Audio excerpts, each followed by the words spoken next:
So,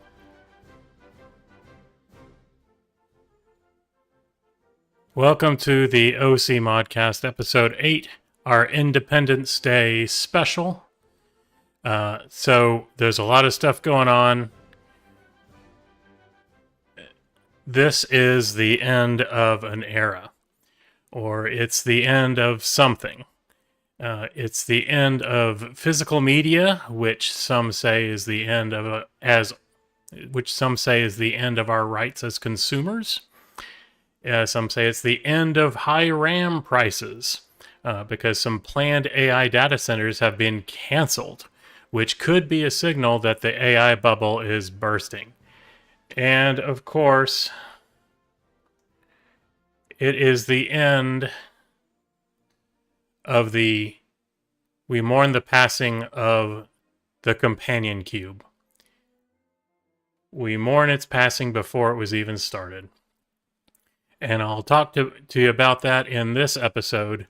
We're going to talk about all the things that have come to an end abruptly, and of course, all the stuff with the Steam Machine news, all the other issues, all the other stuff's going on. We got a big show for you today. So let's get started with this. So, as I was talking about, let me just make sure that I'm recording here because I had to snafu last time.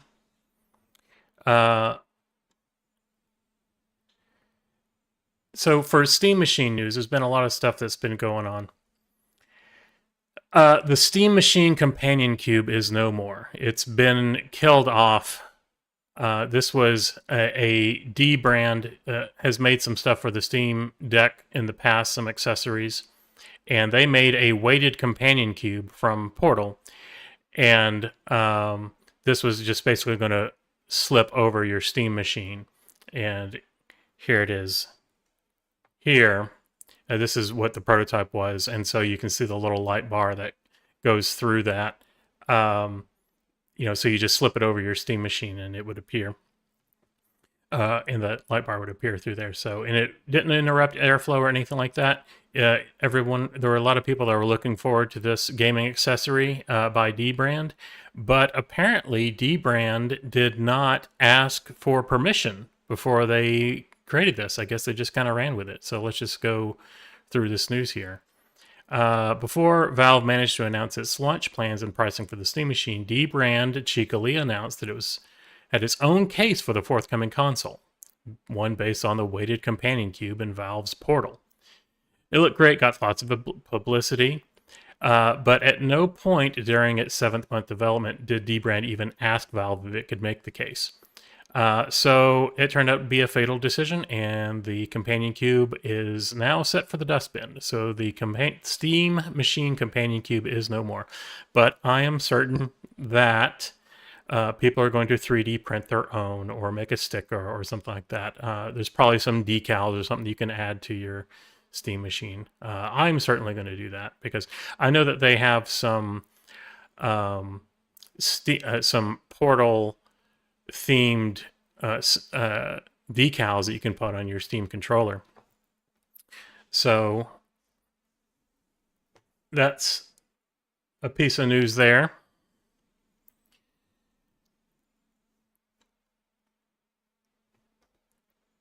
There was a Steam Machine review,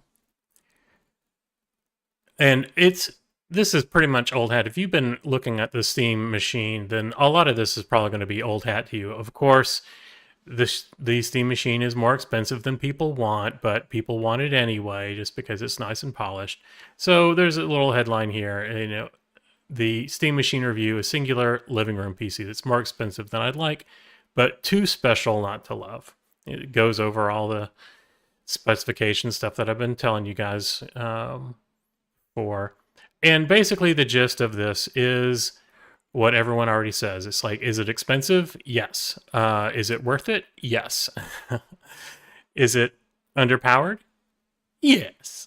So, well, not underpowered. It'll play all the games you want to.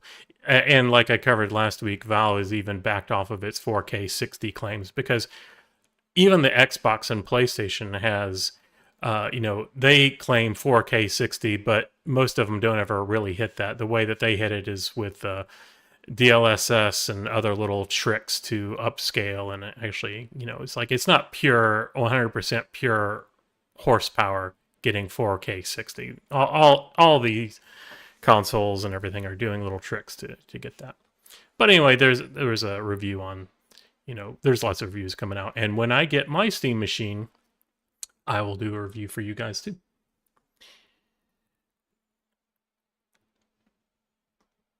Let's see.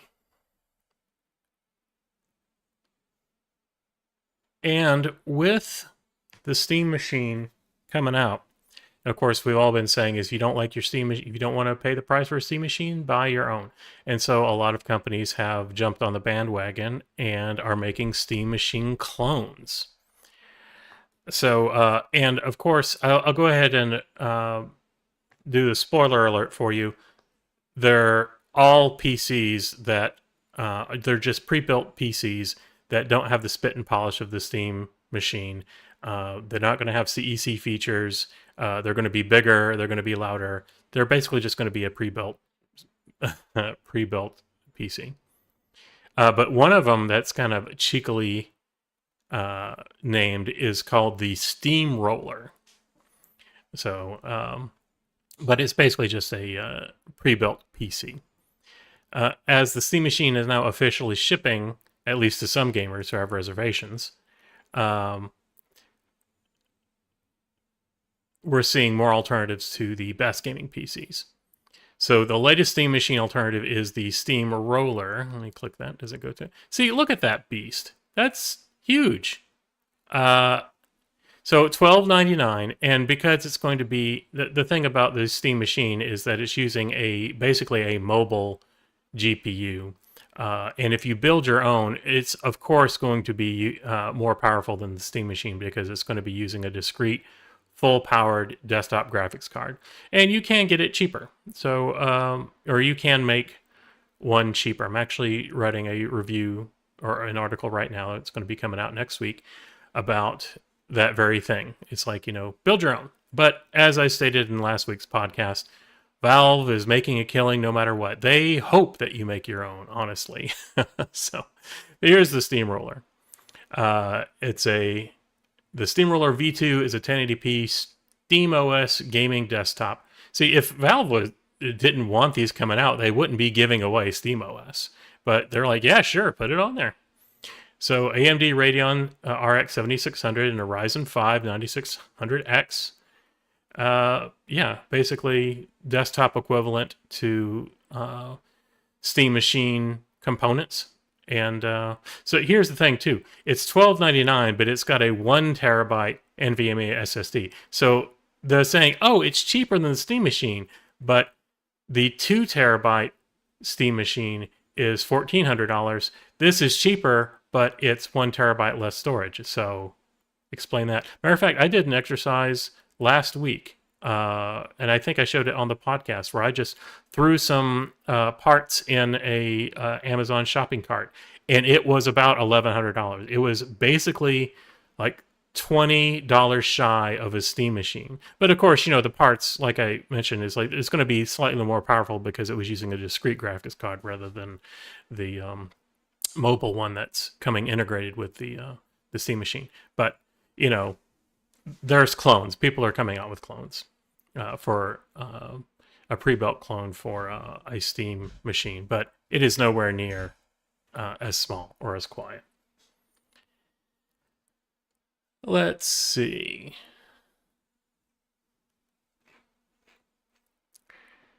What else is there? The Steam machine. Yep, here's another article. A Steam machine clone appears at nearly half the price of the real thing, but again, it's apples and oranges. Oh, well, look at this. Spotted a listing in China for a Steam machine clone for roughly $688. The advertised specs include an AMD Ryzen 5 5500, RX 6750, 10 gigabyte GPU. That's interesting. and $400 cheaper than a Steam Machine model. So, oh, but look at that. So they're making one that's actually about the same size as the Steam Machine. So, but buyer beware. Of course, there's going to be clones from China. But parts are what parts are. It's not like RAM is suddenly cheaper in China just because it comes from China. So buyer beware. That's all I got to say about that one. I'll reserve that one for a minute. So, yep, Steam Machine clone, half the price. So, in other tech news, this is kind of, hey, open up. There is a lawsuit that alleges that RAM manufacturers colluded for price fixing amid the Steam Machine launch. So the Steam Machine is just the latest victim of ongoing component crises, which is seeing the price of RAM and other competing parts rise exorbitantly. So all of the consoles have raised their prices. Switch 2 is raising their price, I think next month.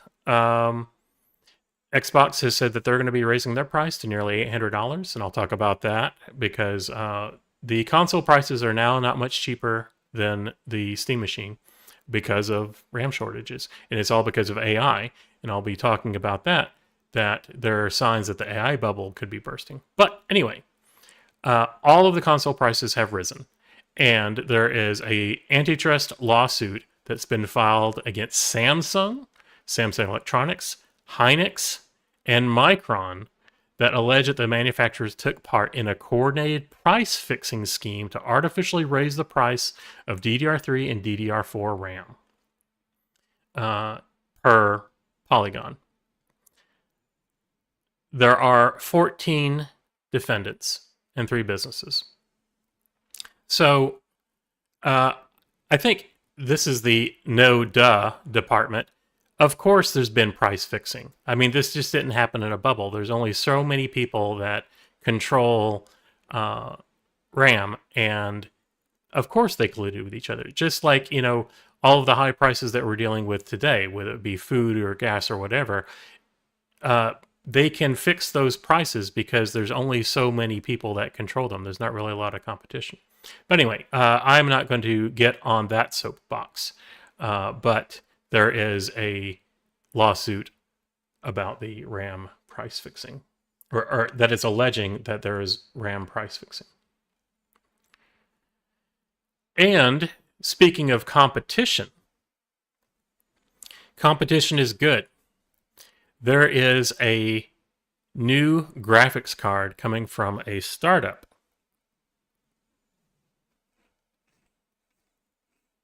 called Zeus, the Zoot Bolt. It's a video card from a startup rather than a tech giant. And they're saying that it's introducing the fastest graphics processor ever. And there's a demo here. That's the thing. When I'm looking at this thing and looked at the press releases for that, there wasn't a ton of information about it. They're just saying it's like, yeah, we can totally do real-time ray tracing, and we're going to be faster than everyone else, and here's some pretty screenshots. But the news is that it's been announced, and it's coming. And hopefully we see this in the future, that it is a run for the money for NVIDIA and AMD. I mean, AMD, let's just face it, if it wasn't for AMD, NVIDIA would just be... graphics card prices are insane, but they would be worse without competition. More competition is going to be good. So here's hoping that this Bolt graphics is a real contender. Last week, I related to the Steam Machine, there was a AMD Adrenalin. There was a AMD driver update, that 26.6.2, that brought FSR 4 to 7000 series graphics card. Basically, RDNA 3 graphics card, the 7000 series. And as I told you guys, I tried the driver and immediately things didn't work. Cyberpunk crashed immediately, didn't even try and start. I had graphics drivers drop out, just crash, where Windows just went to 640 by 480. And they did note AMD did note that if you're on Windows 10, the graphics driver could have some problems, but I was on Windows 11. Anyway, within short order, there's now 26.6.4 driver release. So I haven't tried it because I didn't want to mess anything up right before this podcast, but there is a new driver release, and so I'll try that out. Hopefully and this driver release is going to basically bring FSR 4 for the Steam machine as people are getting them. So let's move on to other news. So that's just other technology news. Now, close out some of these tabs that you can't see because I changed the camera to myself. Now on to some PlayStation news. So this goes into some of the title that I teased about this particular podcast, which is that it's the end of an era. And the Sony is deleting a lot of stuff. The PlayStation Store has deleted 551 digital purchases and offers no refunds. Of course, this is about movies and stuff. This isn't games in this press release. But I'll talk about that in a minute. So over 551 Studio Canal movies and TV shows will be removed from the PlayStation Store on September 1st, including popular titles like Bridget Jones' movies and TV shows are being removed, even though you bought them. There's no refunds.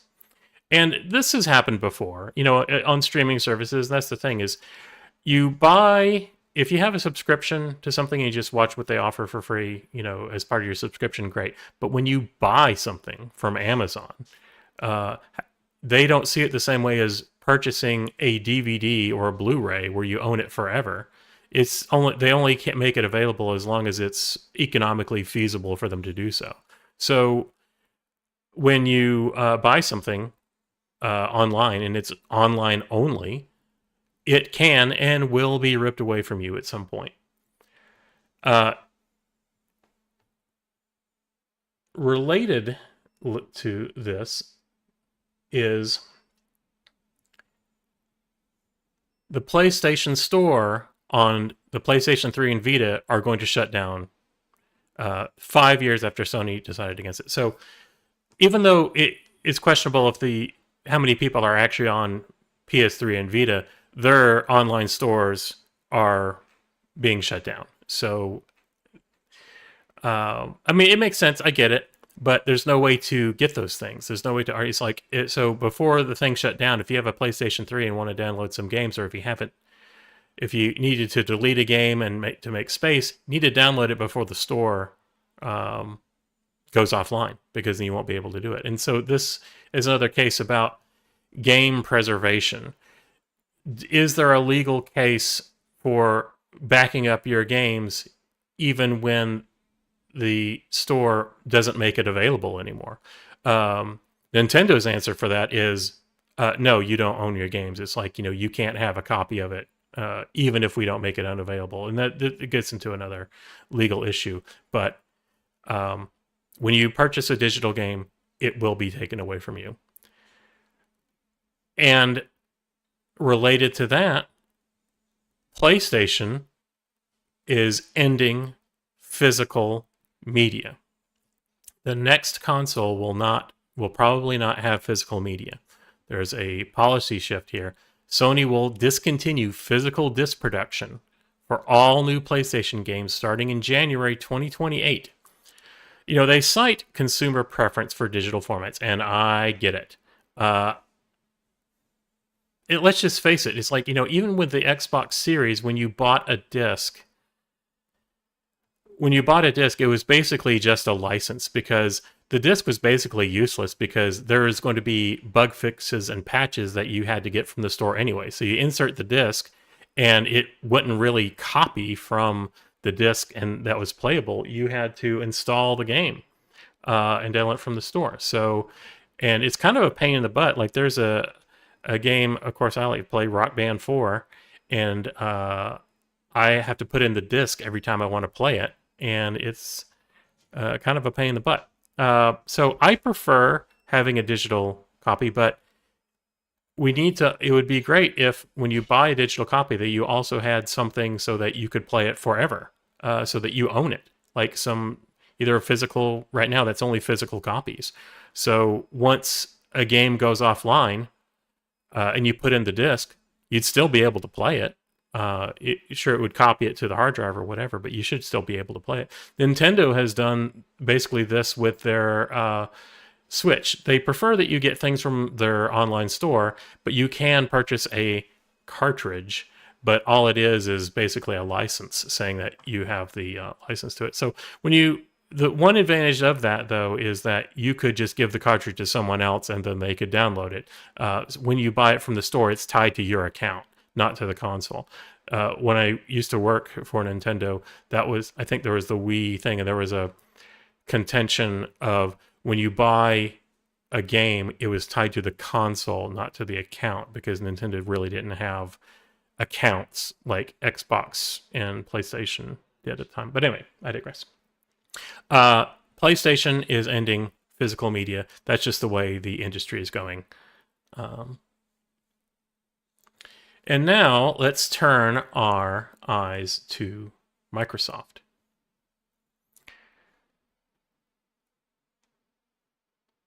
Let me just check the chat here. So Microsoft has made a Linux distribution, and it's not what you expect. So it's like, here's the funny thing. A lot of people don't really know this, but Microsoft made a Linux distro a long time ago. It was called Xenix. I know because one of my first jobs was installing Xenix on 386 PCs. And it was text only. It wasn't the graphical user interface like we have today, but Microsoft made a Linux flavor called Xenix.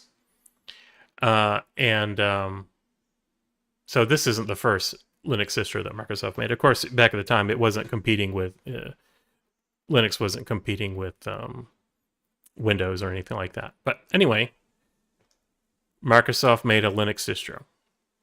It's called Azure Linux, and it's a Fedora-based distribution designed for Azure cloud VMs and containers. It's currently in beta, and it's not recommended for production. That uses a text-based installer, no GUI. Default shell is Bash, and the user account creation is minimal with pseudo privileges. So, but basically a bare metal. When I'm used to using Amazon Web Services, and when you install when you have a Linux, when you spin up a Linux service, it's bare metal. So it makes sense. It's like there's no frills, no whatever, but it's like that's what it's meant for. It's like you have bare metal and then you install what you need from it. And the funny thing, and this was 10 years ago, but when we were going through a service, it was very easy to spin up if you needed to spin up a on-demand Linux environment, it would be seconds. And if you needed to spin up a Windows environment, it was literally like 10, 15 minutes from the same. So, but that was, I'm waxing nostalgic there of some of the tech stuff that you used to do doing software development.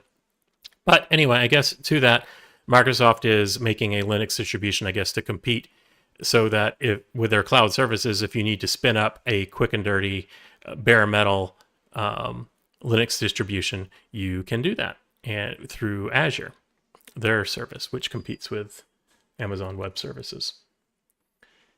Let me just make sure I'm not go through this press release, making sure I'm not saying stuff that's not true, because Azure Linux is a Linux distribution created by Microsoft. Blah blah blah. Yeah, this is meant for the Azure Cloud Computing Service, and it's a specialized use case. But if you make use of the graphical abilities to display GUI Linux apps, then you're already using Azure Linux. Okay.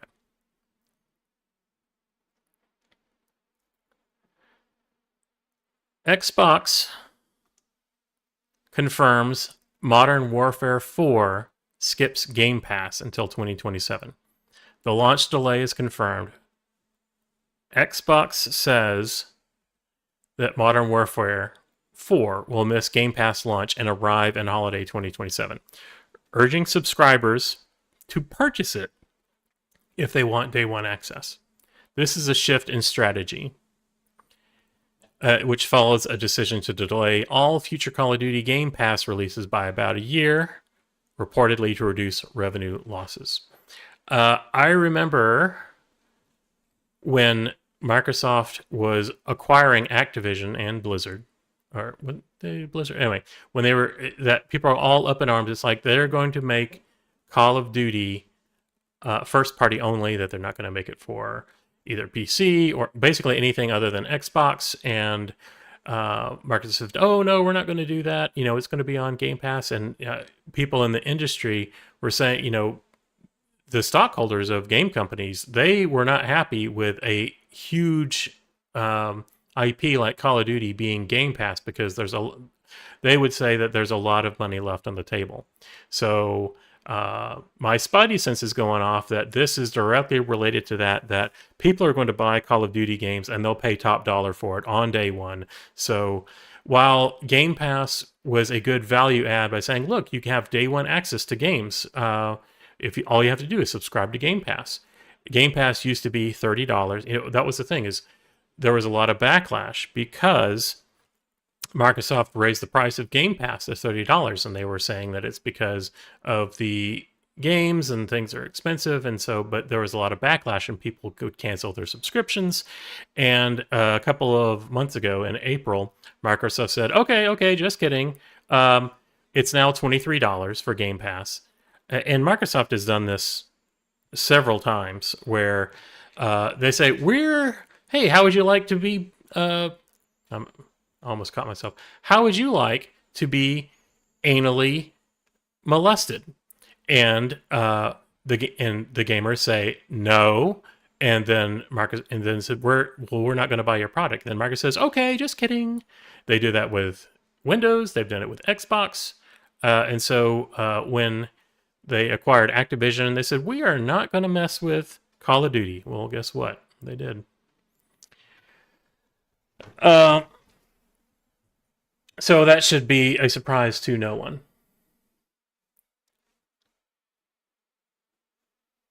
Microsoft has also, make sure you guys can see that, makes a cheaper Surface model, but other deals make them a bad value. So the Surface Pro 12-inch and Surface Laptop 13-inch now start at $849 and $945. Excuse me, $949 with 8 gigabytes of RAM, targeting budget-conscious buyers. So here's the thing: is I have 3 Surfaces.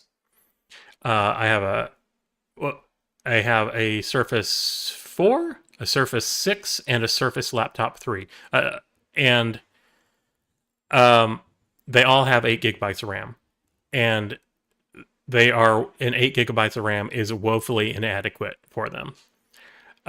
They are all run dog slow. The Surface Laptop 3 I have is actually an AMD version, so 2 gigabytes of that 8 gigabytes is allocated for graphics. So basically it's 6 gigabytes of RAM to play with, and that's not enough. With all the services that Microsoft have forced on you with Windows 11, starting up, there's like maybe 1 gig of RAM free, and it's painfully slow. And my wife, when she's using hers, and she cold boots it, and it just is unusable. She has to reboot. We even went through the course. We did all the troubleshooting steps and turned off services that she wasn't using. And there's not a lot of software that she put on there. And basically 8 gigabytes of RAM is not enough. And so when Microsoft is saying, hey, look, we have a brand new Surface that you can buy, and it comes with a whopping 8 gigabytes of RAM. Seems like a lot. It should be enough if you're a cell phone or running Linux, but running Windows with Windows 11 and all the stuff they want to force on you, 8 gigabytes of RAM is not enough. So try again, Microsoft. But if you want a Surface, or if your company's making you use one and they're furnishing it, by all means. But that is my opinion on an 8 gigabyte Surface.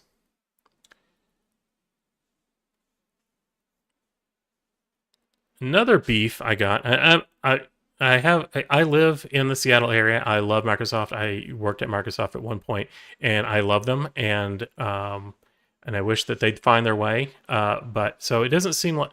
I want you guys to know that I'm not bashing on Microsoft. I really don't want to bash on them. But there's just some things that I just can't ignore. And some of those is, let me scroll through here. My thing's really slow. Is the Xbox controllers. There was a article that came out. It's like, how long do Xbox controllers usually last? And I have some strong opinions on this myself because I've gone through 3 Elite controllers. So here's one. I actually have one of the first Elite controllers, the version 1 that worked with the Xbox One. Here's another one, but the triggers stopped working at some point. I actually had an RMA, and I think I had like 2 days left on the warranty, and they sent me another one, and within a year that stopped working. And then I just said screw it, it was out of warranty, and then I bought one of the Core. So I wanted to get another Elite controller, and I bought a Core, and so far that's okay. But the thing is, the buttons stop registering on them after a while. So in this article, they say that that with stick drift and the buttons, a regular Xbox controller lasts about 2 to 4 years, but an Elite series controller, the lifespan varies from 6 months to around 2 years. And so Microsoft is extending the warranty from 90 days to 1 year. And from my own experience, I have a Xbox One controller that is still going strong, but all of the Elites have had issues within a year. And so that's my take on that. It's unfortunate, and that's the funny thing. So there's some things that I look for in a controller now, and I have a lot of articles and reviews about controllers, but I haven't found one that hits all of the buttons. So I've gotten used to the features of premium controllers and wish they were more prevalent. Basically, the things I look for now. So here is a 8-bit do, or 8-bit do, I don't know how you say it, controller. And this was a cheap $60 controller, but it has all of the features of the $150 controllers. Well, most of them. So the things that I look for are adjustable trigger depth. And the min and the with the first Xbox Elite, the trigger depth is like when you changed it, that just meant you couldn't depress the thing all the way. Like if you're using a driving game and you short stopped the trigger, it wouldn't go all the way down. But now nearly all of the controllers, when you change the trigger depth, they automatically adjust so that you don't run into that situation. But that's one of the features that I look for, is an adjustable trigger depth. Real rumble haptics are not the same. Onboard profiles for real paddles. So here's this 8-bit do. This one has 2 paddles, but it's got 2 buttons at the top here. So basically, so you got a left and a right bumper, but it's got another third. So it has 4 buttons. Basically, as long as you have enough buttons so that you don't have to take your thumbs off the thumbsticks in order to press the A, B, X, Y buttons, we're good. So those are the things, minimum, that I look for in a Pro controller, and not all of them have it. Not even the Steam controller, which I love and I think is one of the better controllers, has everything. I have a another article coming out next week about one just dropped earlier this week about how to use a Steam Deck as a Steam controller. It's the Steam controller you didn't know you have, and it's all of the functionality. So if you already have a Steam Deck and you want a Steam controller for your main PC, check that out because you can. But I have another article also coming out on using unleashing everything that you didn't know you could do with a DualSense controller. And so that's coming out next week. And it does some stuff that the Steam controller can't do and has real rumble. And it's actually kind of exciting. It's now my favorite way to play.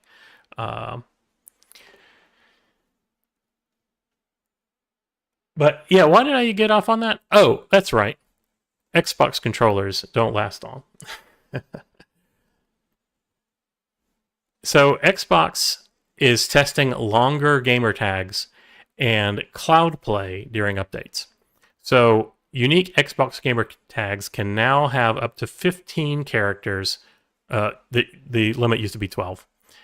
So now there's 3 more characters to offer more personalization for players. Well, now that whenever you put in a new gamer tag, all the good ones have been taken. So you get to add 3 new numbers to the end of your gamer tag. And now Game Pass members can stream cloud certain titles while updates install in the background, so reducing downtime. So great. Xbox 360 titles now feature game hubs with achievements. So it used to be that when you went into a Xbox 360 game and you wanted to see the achievements for it, you had to press start and select at the same time in order to press the virtual Xbox 360 button to get to the achievements. But now it seems like that they're going to have Xbox 360 achievements in the main interface. So good. And I was talking about this before, and the Xbox layoffs have started. The Xbox layoffs to shut down Arcane and cancel Marvel's Blade development. So if you were looking forward to Blade coming out, it's not going to happen. Microsoft has started to do layoffs. Microsoft is planning a massive restructuring over at Xbox, and a new report claims that part of its upcoming layoffs is shutting down of Arcane and the cancellation of development of Marvel's Blade. So there's already memos last week or a couple of weeks ago where there was an ominous warning from the Xbox CEO that there could be layoffs, and basically it's the same old story. If they aren't profitable, then there's going to be layoffs, and it's going to be hard to sell consoles, especially if you're subsidizing it when RAM prices are going through the roof. So that has started. And speaking of which, I heard, of course, there's a lot of opinions about the Steam machine and the industry and RAM and devices just costing too much. And I heard one reviewer say that the Steam machine is a luxury console for the rich. And if only the Steam machine were only $200 more than a console, then it would be something. Well, guess what? The Steam machine is now only $200 more than a console because Microsoft last week raised its price to $800. Steam machine's $1,050. The Xbox is now going to be $800. Well, you got your wish. The Steam machine is now one of the best values because,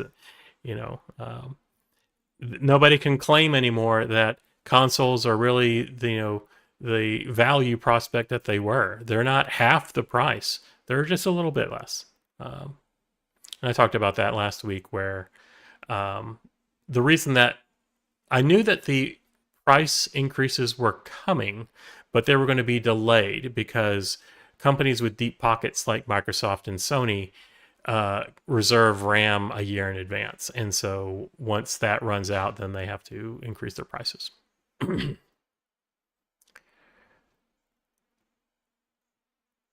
Let's see. Yeah,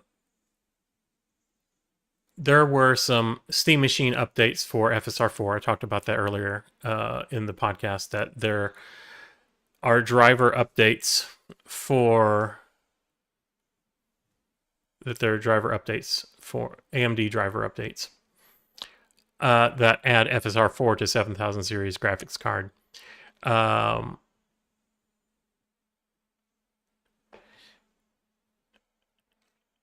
But there are some tricks to run DLSS, and I'll have some more articles about that. But basically, Decky plugins are your friend. And that's the thing about being a PC and being a Steam machine, is that you can squeeze more performance out of it using tricks. And some of these tricks don't require a computer science degree. You can basically install a Decky plugin and trick your Steam machine into thinking it's running an NVIDIA graphics card and unlock DLSS.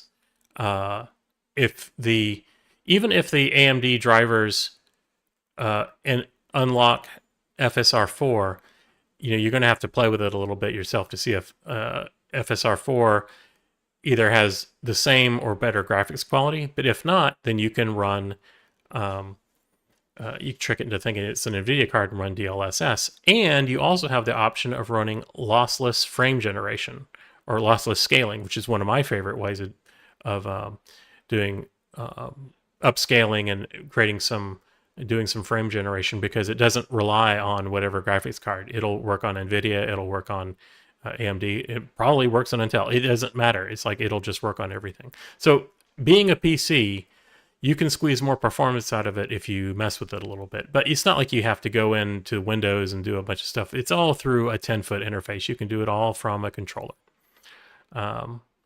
So that's the cool thing about the Valve Steam machine or Valve hardware, or basically anything running on Steam OS, is you can tweak with stuff, do more stuff that's locked down from a closed ecosystem like in a console, but there's guardrails on it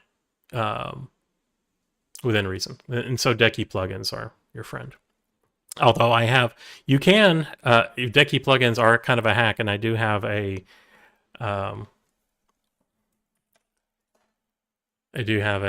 article on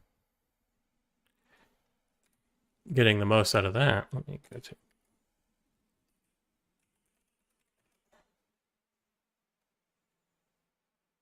Let's see that. Videos. So, yeah, look at my face all over everything. Believe me, I prefer not to have my face on all these thumbnails, but that's what makes a thumbnail work. What was I going to show you? I was going to show you the Decky plugin article. Where'd it go? Oh, yeah. Fix broken Decky loader. So Decky is a hack, but there is a 10-foot interface. So when something breaks down, there's an article on how to fix it. Let's see. So Steam machine emails. Let me open up Steam here.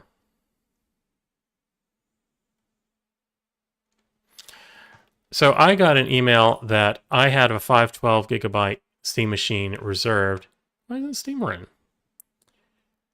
Well, anyway, I got a 512 gigabyte Steam machine, and they said that they were going to be sending out emails in order to buyers. And so I keep checking every day, and even check my spam filter, because if you don't purchase it within 3 days of getting emailed, then you go back to the back of the line. So I've been checking that, but I've been checking out some polls on YouTube where other people have gotten their emails and other people haven't. So most people haven't gotten the emails to purchase their Steam machine But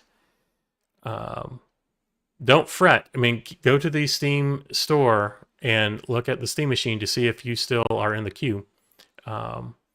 So the Steam machines are supposed to start shipping June 30th. Valve said that they'd email when your model becomes available, and so I've been checking my email every day because you have 3 days to purchase it.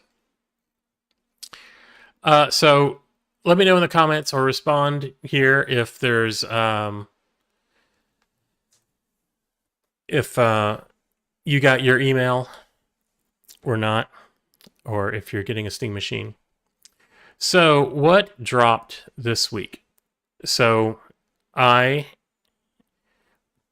made a video on upgrading basically putting a NAS in my closet. And so most of this video is really about wiring up a network jack, and that's probably what the topic really should have been. But it's so that dropped this week, last Sunday.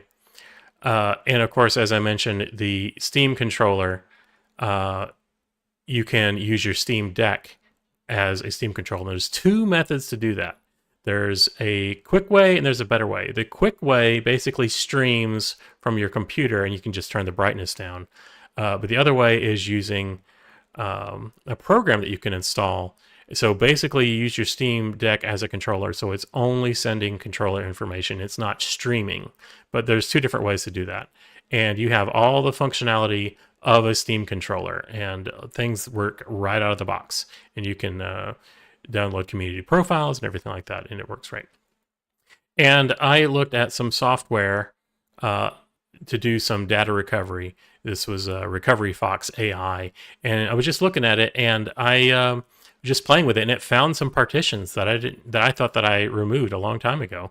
So check that out. It's like it found some old data that I deleted a long time ago. But check out that video. The thing that surprised me is I have used a lot of data recovery software in the past, and basically your mileage will vary, but as soon as you realize that you lost something, stop using your computer and use some data recovery software to get it back, because once it's gone from the recycle bin, you have to go into some kind of undelete scenarios and some data recovery. And one thing that was neat about this was that it was pretty easy to use, and that's the thing with this software. It's either easy to use and it's not very robust, or it's robust and you have to be a data recovery professional to understand it. But this was easy to use, found some stuff, and it put it into a different place. It won't let you recover stuff on the same drive that you're trying to recover from. And it was Windows only. This is for local drives, so you can't do stuff with Linux or anything like that. But it was kind of neat and interesting. And when you need to recover something, you can just get a license and immediately off the internet and start recovering. So like all recovery software, it'll say, oh, I totally found stuff for you, but you have to pay in order to actually recover it. So, but that was a review that I did. Next week, what we got? I got an article. I got a video coming out about unleashing the DualSense controller. It'll do some. You can get the DualSense to work on your PC and do some stuff that you didn't know it would do. And believe me, you're going to want to see this stuff, because you can not only customize it with lighting and true rumble and haptic feedback, but it can do things like, some of the things you were able to do, like rumble and audio effects and rumbling with the audio, you had to do with having it physically connected with a USB 3 cable. And now I'll show you how to do it wirelessly over Bluetooth. And so when I was playing Dead by Daylight, I would actually feel the rumble from the generators, and the heartbeat when the killer's close by. It actually rumbles in your hand. So it's actually a usability feature. It actually can enhance and make you play better, because you're getting some feedback of something that's going on in the game, even if the audio is turned down. So check that out next week. Also, there's a budget microphone that could start you earning some of that sweet, sweet streamer money. And that's the thing. If you need some of that sweet, sweet streamer money, it's because you don't have any money. So get a budget microphone that works. And of course, some more desk gadgets. So, in light of Independence Day, okay, I don't know what's going on with Steam here. Let's go into the retroware. So, what is Independence Day about if it's not about drinking soda and watching movies? So, I got so some of this isn't retroware so much as this is something that we used to review. We reviewed the Balls Guarana Geek Beer. And so Balls Guarana was basically marketed to gamers of a caffeinated, it was basically a highly caffeinated drink meant to keep gamers on edge and make you play better and stuff like that. Performance enhancing fluids. And so they had a root beer flavor of Balls Guarana. So there's way too many pictures of this, but you know, that was some retroware, some things that we did in the past. In that same light, let's look at the other Balls Guarana Extra. So we reviewed that. So soda, it's Independence Day. Look, red, white, and blue. Hooray. But I know you guys don't want to see that. So, okay, one more. Beers Guarana Extreme. So actually, one of my favorites was the cherry. So that was pleasant. So I don't know if Balls is still around, but you know, it's tasty. You know, performance drink. You know, now they have monster drinks and all this sort of thing with all sorts of different flavors. So, and they have way more caffeine than these things did, but they were marketed to gamers. But I know you don't want to see that. So in the movie watching thing, let's look at a home theater case. This is more in our on brand here. Home theater case for home theater PCs. Back when, well, see, so home theater PCs have kind of come and gone. It's like, you know, if you were an enthusiast, you bought an appliance or bought something like this that kind of tried to mimic an appliance like a amplifier or a DVD player or something like that. And now nobody does that. There's no physical media anymore. You know, it's like, it kind of goes back to the first news, one of the first news articles at the beginning of this podcast. There's no physical media because nobody's buying it.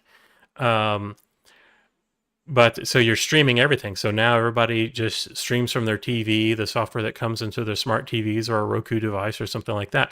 But if you care about owning your own media, then you would have a home theater appliance like this. There was a VFD or LCD readout, had USB ports on the front, a DVD drive, and of course a volume knob. This was the day, but you know, building your own PC like that, and that kind of segues into the Steam machine. Because this was a PC, it didn't have, well, there really wasn't HDMI like there was today. A lot of features where you could just turn on your PC and it would turn on your TV. So you turn on your PC and turn on the TV. But anyway, this is a home theater PC case. Let me, should have some pictures of it open up. So this was kind of a mini motherboard that this was meant for. And I think I had one of the things that I built was a NVIDIA Ion? Or was that an Intel Ion? I can't remember. I think I had an Intel Ion that had like a built-in NVIDIA card in it. And it was good enough for Xbox Media Center, which is now called Kodi. But, you know, this was kind of neat. You know, throw some hard drives in there.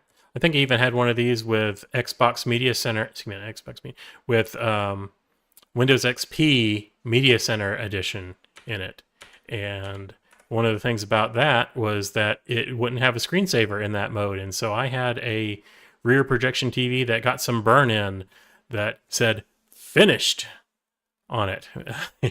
Because whenever it was done, it wouldn't like go to a home screen or a menu or even do a screensaver or anything like that. It would just say finished, and it would be on all night because I fell asleep. So here is one of. I kind of wish the home theater PC cases were still a thing because they are certainly fun, and I have fond memories of that. So that is one home theater case. That was the Antec Fusion home theater PC case. Now here is one of my totally off the wall home theater cases. This was the ultimate home theater PC case. This was a thermal take home theater case. And so this big screen here was a second monitor. It was a touch screen. And not only did it have all of the buttons and the dials and everything like that, so that second screen, that's what that VGA cable in the back was for. So you had to plug it into, so you really needed a video card with two outputs because the second one would be that screen. And so there was basically a pass-through from the back of the case all the way to the front. So it had media controls, it was brushed aluminum, had a hidden DVD drive cover. And there's a volume knob, some control. So it did come with a remote, but like all home theater PC case remotes, it was horrible. The buttons had some arrow keys, but limited functionality. That's the thing with these home theater PC cases. You had to mess with them to get them to work, and you can never really get them to be very appliance-like, especially if you were running Windows. And Kodi wasn't robust enough at the time. It's like you could use a Linux distro that was basically running Kodi, and that was better, so it booted up straight into Kodi, basically into Linux. But yeah, look at that FireWire. So that's how old this was. Yeah, there's the IR receiver. The pass-through cable or the VGA cable that drove the front screen, and the mess of wires that also controlled that allowed the front panel controls and the volume knob to work. Basically, there was a motherboard power pass-through. But that was a fun, over-the-top case. I did sell it. Oh yeah, this is one of my low-profile video card that I threw in there. But one of here's some example. What? No. I was going to show you